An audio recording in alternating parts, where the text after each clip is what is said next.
માંગ બનાવીને પાટીદારના નેતાઓને હેરાન કરવાની માનસિકતા સાથે આવી હોય એવું લાગે છે। અલ્પેશ કથિરિયા 2 દિવસ પહેલા જે માગણી સાથે વાત કરતો હતો કે પાટીદારના 4 યુવાનોને જે રીતે અમાનુષી અત્યાચાર કરીને ઢોર મારવામાં આવ્યો છે એ પોલીસ ખાતાના જે ડિપાર્ટમેન્ટના લોકો હોય એની સામે પગલાં લ્યો।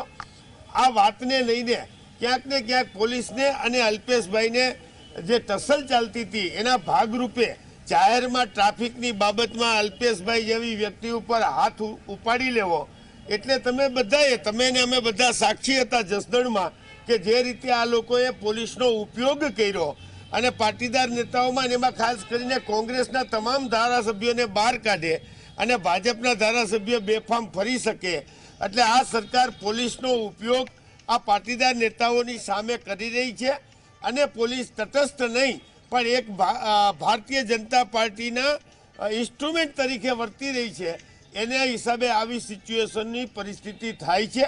મારે આપના માધ્યમથી ભારતીય જનતા પાર્ટીમાં રહેલા પાટીદાર નેતાઓને કહેવું છે કે હવે તો તમારો સમય પાકી ગયો છે, તમારે તમારી સરકારના કાન ખેંચવાની જરૂર છે।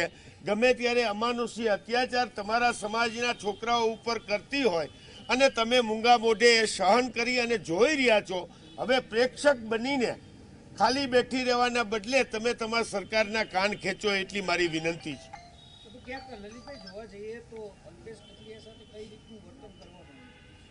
મને આપના માધ્યમથી જાણવા મળ્યું છે કે ટ્રાફિક પોલીસે અલ્પેશ કથિરિયા ઉપર હાથ ઉપાડી લીધો।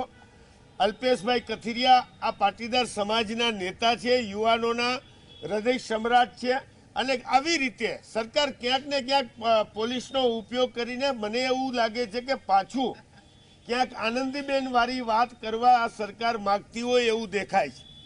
શું કહેશો જે રીતે જે પણ પાસના નેતા નવા આવે છે તેની ઉપર હુમલાની વાત છે, જે રીતે પહેલા હાર્દિક પટેલ નેતા હતા હવે અલ્પેશને નેતા મનાય છે તો તેમની સામે પણ પોલીસ હવે રાજદ્રોહ આમાં પાટીદારના નેતાની એકની વાત નથી, પાટીદારના છોકરાઓ હોય પણ એની સાથે પણ સરકાર અમાનુષી અત્યાચાર કરી રહી છે। આ ખરેખર ગેરવ્યાજબી છે, આમાં કંઈ લોકશાહી જેવું દેખાતું નથી।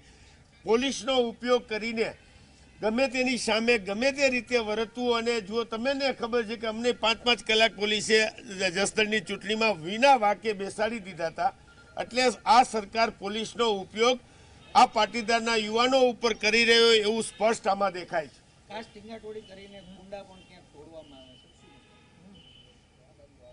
કુંડાઓ તોડી નાખ્યા એટલે કઈ યુવાનો દ્વારા તોડવામાં આવેલા છે।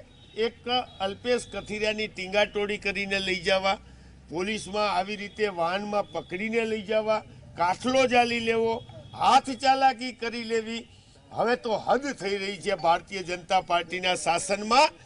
હવે એની અત્યાચાર ગુજારવાની પરમ સીમા આવી ગઈ હોય એવું દેખાઈ રહ્યું છે।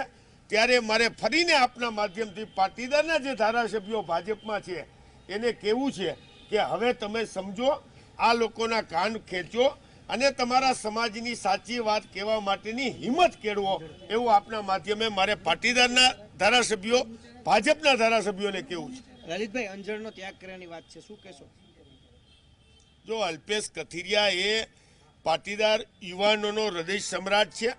અલ્પેશ કથિરિયા કે હાર્દિક પટેલ એ બંને આ સમાજની બંને આંખું છે અને જો આવી રીતે તમે પાટીદારના યુવાનો ઉપર જો આવી જ રીતે અત્યાચાર ગુજારશો તો પાછા તમે ક્યાંક ગુજરાતનું શાંતિને ડહોળાય નહીં એવી મારી આપ સૌને નમ્ર વિનંતી છે કે